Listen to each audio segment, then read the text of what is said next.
You got to have people that are bought into your vision and your mission and care and do things the right way, are go-getters, and make other people around them better.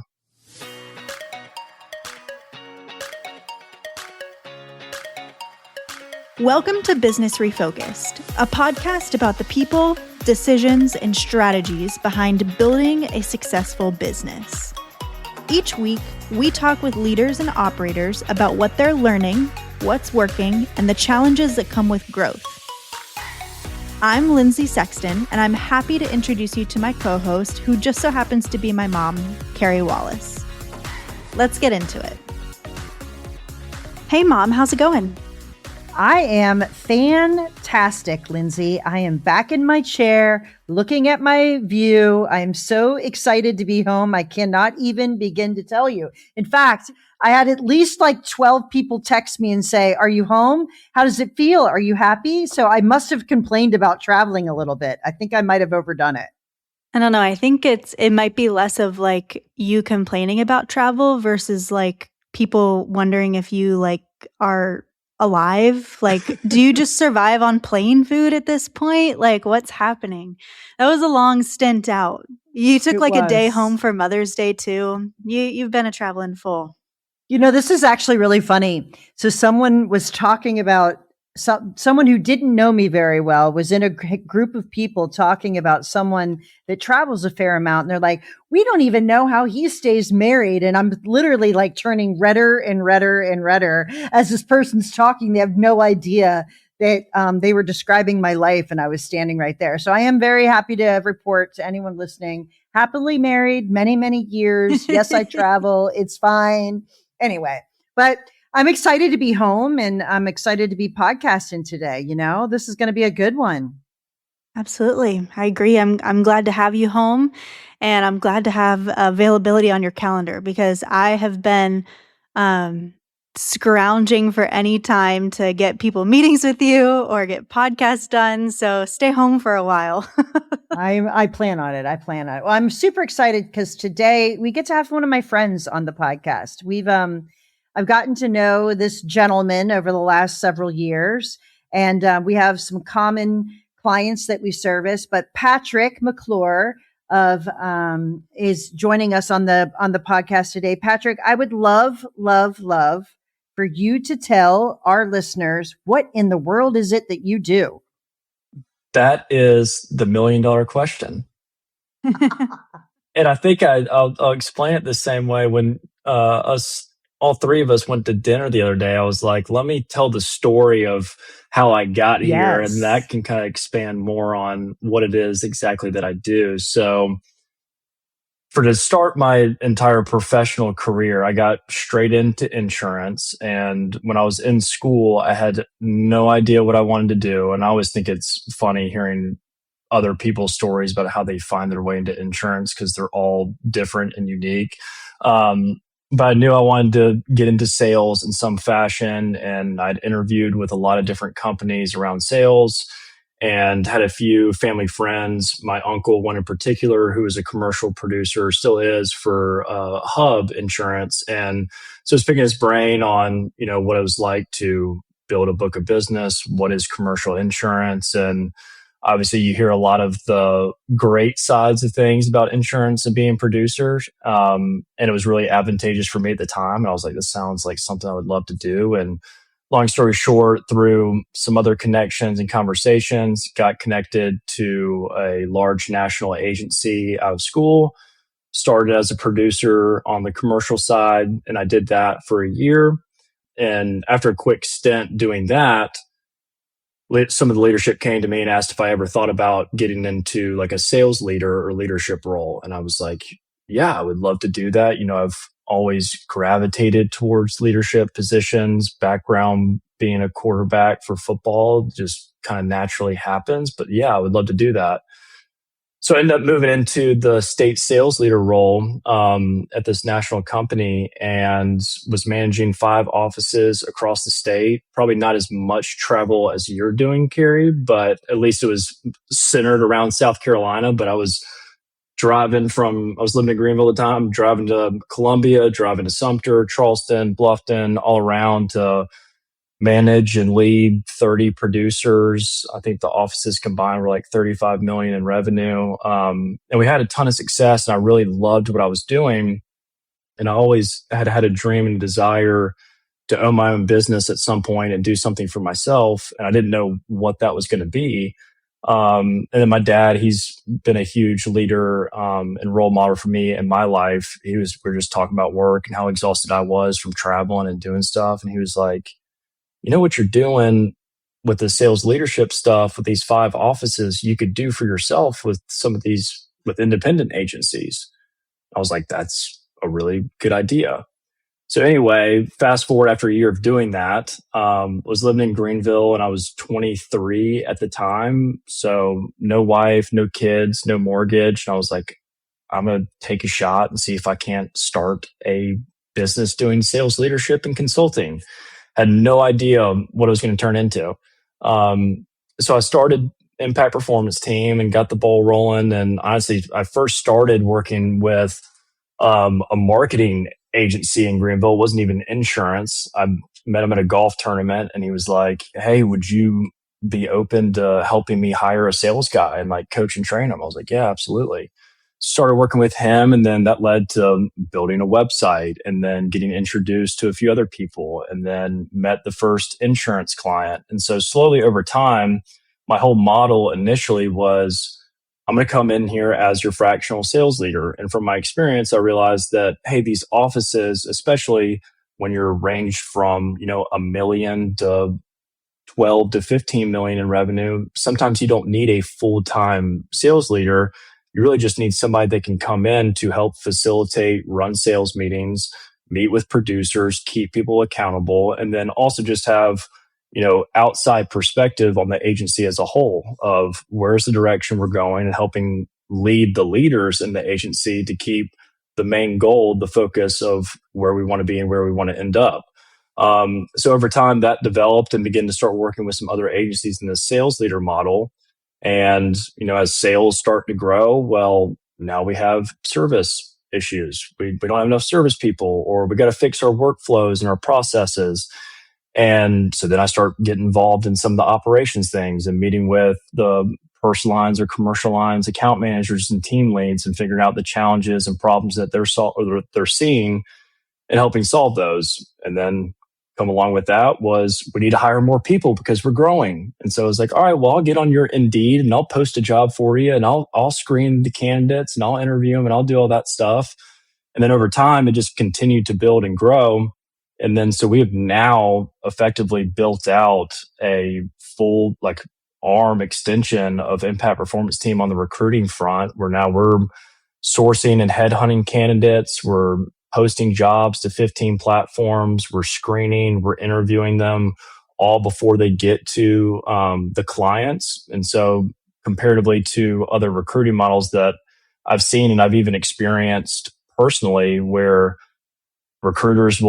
these commission-based recruiters, and no knock on, there's several folks that do a wonderful job, but maybe they don't know the exact DNA or culture of the agency and what you're looking for. And especially on the sales side, I think it takes a particular amount of experience to really know, what is that makeup of a producer that can make them successful. And so you'll see candidates or resumes that, they've bounced around to a few places. My first thought when I see a producer that's bounced around to, 3 or 4 different agencies within the past 8 years is, if they were a really successful go-getter winner, they would have established a book of business at those places and had a ton of success, and they wouldn't want to leave. And so that was one thing that I found with recruiting producers is the people that you want typically aren't the ones that are engaging with recruiters or applying to a bunch of different sites. Of course, that's not always a blanketed statement if there's acquisitions or changes in leadership and things like that happen. So I built out that recruiting arm. We're doing that for service, for an office manager, operations, any role within the agency. And then I'm still intricately involved with the sales leadership side of things, helping coach, train, develop, lead sales meetings, have one-on-ones and accountability meetings. But I really think the biggest piece of what I do and what has led to the success with the companies that I work with really is the advising and the guidance and the leadership. And it always starts, and especially early on, sales is something that is so tangible and that you can see because it's on a scoreboard. But Yeah, absolutely. so much about sales is driven by culture and leadership. Hmm.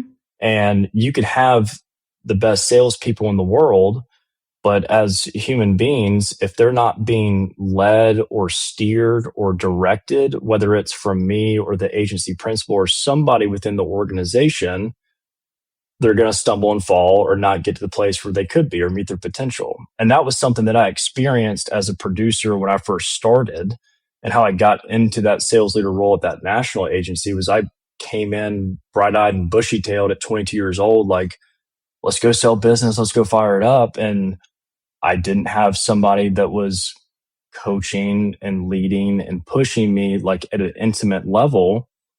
And so I started doing things on my own. Like I Yeah. started running sales meetings at 22 and holding people accountable of like, hey, you said we were going to go make 100 calls together today, and then you took off at noon on Thursday to go play golf. Like, what are we doing? And so I just So- started doing some of that stuff naturally, and then it evolved, and it's kind of where we are today. I hope that answered the question. I know that was a long-winded, but Yeah, man, you do a lot. There's not a ton that you don't do at this point when it comes to sales and training and accountability almost, it sounds like. I guess my follow-up question, and if I was an agency owner who maybe was in more of like a service-based agency that gets a lot of referrals, but I want to grow by sales, right? I want to hire like a producer. What does that change look like, and how does it go from not having any sales meetings to having like an outside perspective come in and start running sales meetings and trainings? Like, what does that typically feel like for a client, and what does the process look like? yeah. So if in this situation, if this agency, and for example, you said it's service heavy. So say, and we see this all the time of an agency that might have 8 account managers or account executives that are handling new business. They got a great flow or process for call-ins or referrals, or they're subscribed to newsletters or any other sort of lead sources. And so account managers, account executives, they have this blended role of, hey, we're selling new business, but we're also managing the current book. And there's no one that's really solely dedicated to driving new business where, hey, we don't have to focus on service. We're just going out and go get it. One, I think it comes back to the direction that the agency principal wants. Like, do we want to have that type of culture, and do we want to have, are we willing to do what it's required to go push and get to a level to where we can go have 1, 2, 8 producers that are driving new business? Because it is a big lift, and it takes a lot of work to, one, find those people, but also coach, train, develop, and create the culture of, we're not a passive insurance agency just waiting for things to come in. Like, we're go-getters, we're hunters, and we're going to control our own destiny, and we're going to go find it. So I think like from the starting point is, one, is there anybody in your team today that has come to you, and hopefully you have a culture and office that's transparent enough, or you're having conversations with your people to know, hey, is everybody happy in their role doing what they're doing? Or do they have aspirations to do anything above and beyond what their current role is? And do they know what growth looks like? And I'd imagine out of those 8 people, there are probably 1 or 2 account managers or account executives that would raise their hand and say, hey, I really want to get into sales. Like, I love the role that I'm in, but the thing that I enjoy most is selling. Okay. Well, the first thing that we could do to start is, let's figure out how to supplement your account management and service work. And by doing that, we'll take some of the leads that are going to some of these other account managers who really don't enjoy doing it either. So again, this is just repositioning your current team. And we're going to take some of the work off of, or the new business that's coming into account managers that don't enjoy doing that. Because there are people that don't enjoy doing new business. They love servicing. They love taking care of clients. Well, let's start taking those inbound leads and we'll give them to you. And we'll set up your compensation a little bit differently. and we'll make adjustments for the people that are now just service and aren't getting the commission for the new business sales, and we'll have you handle it. And so this is one like quick little transition of, let's see how you do with some inbound stuff and see if they can handle it from start to finish, and see if they can manage a pipeline in which maybe historically, if you had a team that was receiving all of those, hey, let's see if instead of it being 2 a week for you, let's see if you can handle 10 a week and see if you can take them through the process. Let's see what the follow-up game's like. Let's utilize the CRM and make sure we're making tasks and follow-ups and how we're giving proposals, and start working. I want to listen to a few calls as you're giving your final quotes and proposals, and then see how they do in that role. And they'll either start to love it and maybe be like, yeah, this is for me, I'm really enjoying it, or be like, I might have made a mistake, I kind of want to go back. Neither one's fine, but again, you find out, and hopefully you have one or two. So you start testing the waters like that, but then you can start establishing the actual sales department and sales culture. So now we're differentiating roles. And I think that's where a lot of agencies find themselves, especially early on, is the agency was created and driven by a true producer who wrote a bunch of business, and hey, I need some service. And then it's like, man, I've been doing this for 10, 15 years, just grinding away. Like, I don't want to be the one that's solely driving all the new business. And that's fine. Well, some people love doing it. Yeah. But Patrick, you're actually saying one of the biggest challenges in our industry is creating a business and then wearing all of the hats, and you hit this ceiling that you can't create any scale. That is such a classic. And if you look at the independent insurance agency landscape, you'll see why there's so many agencies that struggle to get beyond that 1.25 million threshold. In fact, they might even struggle to get beyond the $500,000 threshold. Once you get there, and let's say you've hired a couple people and you have some account managers and you might even have a couple producers, but the reality is producers like to produce. There's lots of agency owners that were a great producer, love to produce, and they've attracted other people that also like to produce, but they're not necessarily wired to coach other people to produce, to manage other people to produce, etc. And they're leading this organization and they love the hunt, they love the kill, they love all of that. What happens then? Tell me what that looks like to have an outside person who's not in your day-to-day every day come in and be this fractional sales manager. Tell me what that looks like. And also give me some of the challenges in that dynamic that you have to overcome. Yes. So I want to preface and not correct. I never refer to myself as a manager. I hate that term. I never ever want to use it with anything. For any organization that even has a full-time sales manager or leader, I recommend calling them a leader, not a manager. People, even the producers, when they hear manager, they think micromanagement. It's just what happens every. Oh, I totally get it. I totally get it every single time. But no, nonetheless, you said it. Some of the best performers, best players are not always the best coaches, and especially as the agency grows and evolves, it's just unrealistic for a owner that's wore that hat of, hey, I'm going to do all these things in the agency, to now be responsible to have all this time dedicated to coaching, training, and developing producers. So I'll tell you a little bit about like how I start working or engaging is I like to understand what the owner's perspective is on their team. And I will always foster my own opinions too, but understanding where the disconnect may be. Because sometimes I think there's a misalignment with expectations in communication where a owner might think, man, when I was doing this, it was so easy. It was second nature for me, and they should be doing it this way. And it's textbook. Just run the play and like you'll go win and succeed. And maybe they communicated that on the front end, but that was 18 months ago or 12 months ago. And hey, I showed you everything you need to be doing. You got all the resources. You know how to go find leads. We got all this stuff in the system, but you're not doing it. And so I think like having their perspective on where the owner feels like the producer's missing, and then actually talking with the producer, and it might be a completely different story. And so I like to think as myself as a conduit for every situation that these producers and owners face. And not that I'm a third party broker trying to communicate between the both of them, but I can take what, Carey, if you owned an agency and you were like, hey, I feel like this person, like they're not good at closing. Like they can't really, they're getting a bunch of stuff in their pipeline, but they're not getting it to the finish line.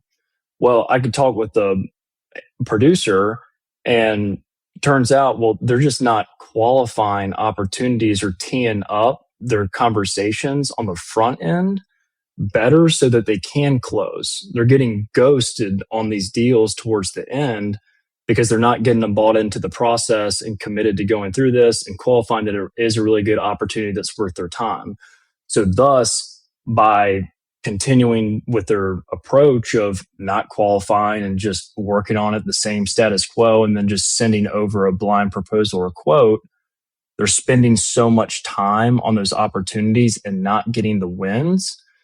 And so you look up at the scoreboard and they have low production. It's like this person can't close. And they're getting fed leads all the time. Like what they can't close. And so there's sometimes a disconnect there. And so I think that's where like some of the value that comes in is just that outside perspective of, hey, there's just some misalignment of expectations and what they could be doing differently. But I also think in addition to that, people respond differently to forms of leadership, motivation, and accountability. Some people thrive on money initiatives. Some people thrive on freedom and autonomy. Some people thrive when you kick them in the rear end. Some people thrive when it's the littlest tiny win, but you compliment and praise because it was a lot of work for them to do. And I feel like I'm able to find that very early on in what makes people tick and what makes people move. And again, with a business owner and agency principal who's doing so many things, it takes dedicated time and open conversations to where people can express that vulnerability of, hey, like this makes me uncomfortable. I don't enjoy doing this.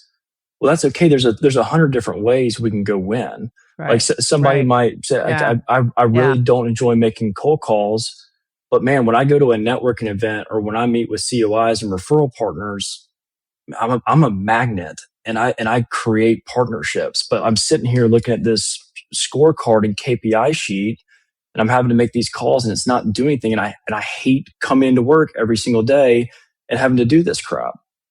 And so, so let me ask you this, Patrick. Let me.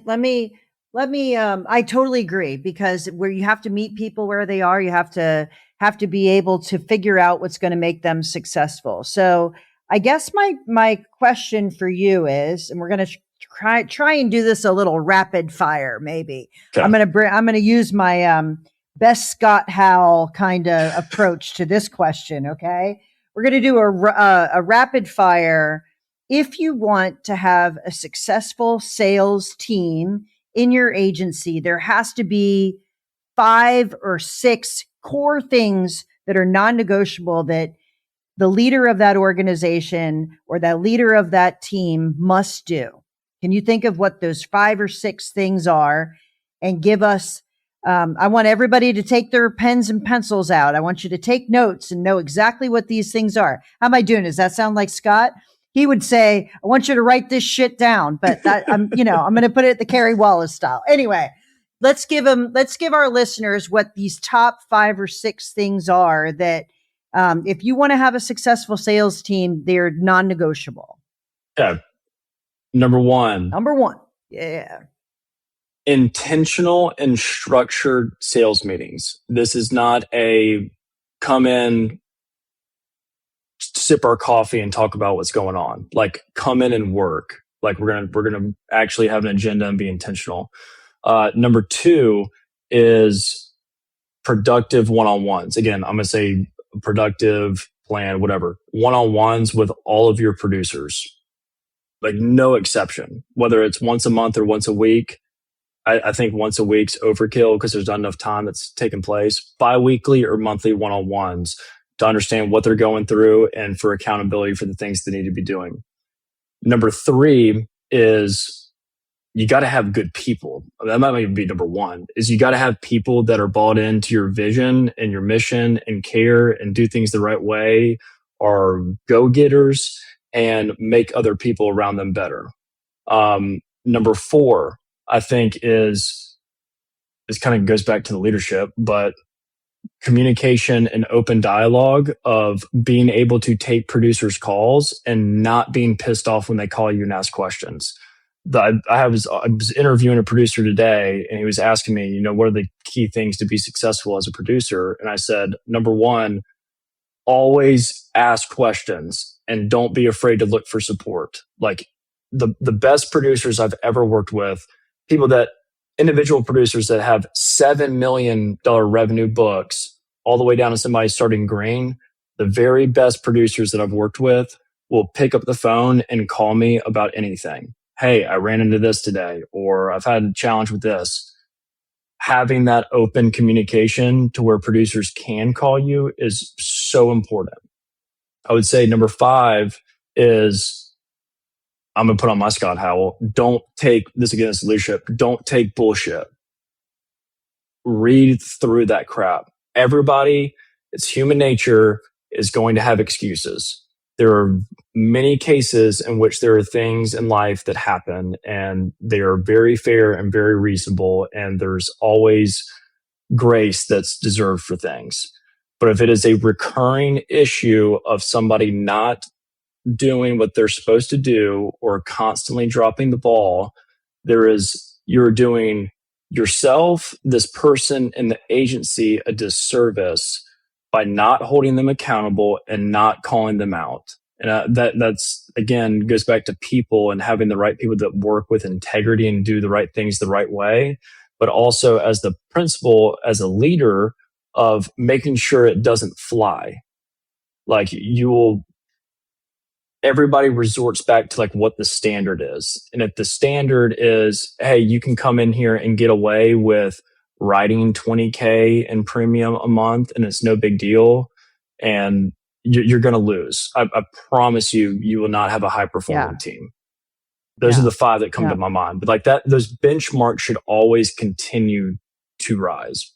Me and love it. I had a call earlier today. We were talking about that, like with the agency owner of, hey, these people that we had on the team that we hired 3 months or 3 years ago were awesome and great and really kind of fit the mark of where everybody was. But that bar is just continuing to rise. And this is a Dabo Sweeney quote, but I say it all the time. If a team isn't intentionally pushing to move upward, they will inevitably slide down. So if you're not fighting every single day and every single year to bring somebody in that's better than who we have and raise the standard and expectations of performance, complacency and monotony and negativity will just suck away at the life of an agency. But it takes a leader to come in and continue to remind people of that. Yeah, for sure. No doubt. So what's the first step, Patrick, to taking your organization from a super, I don't know what the word is, but a service-based organization, maybe that has solely coming from referrals, like it's not controlled. The revenue that's being driven is not controlled by anything the agency it's doing. It's just all passive, right? To go from that to generating a sales organization, what does step 1 look like? Go hire a go-getter. I don't care if they've never done insurance before in their life. Go get somebody that's hungry and wants to go win and has an entrepreneurial mindset. And they can be tucked under your arm, but it'll be somebody. And when I think of this person, I think of somebody that will probably get on your nerves because they're riding your coattails and want you to come to every appointment and everything that they're doing. They're going to want you to listen to calls. They're going to want feedback. They're going to want accountability. As much as that will frustrate you, that will be the best person that you could hire in your organization.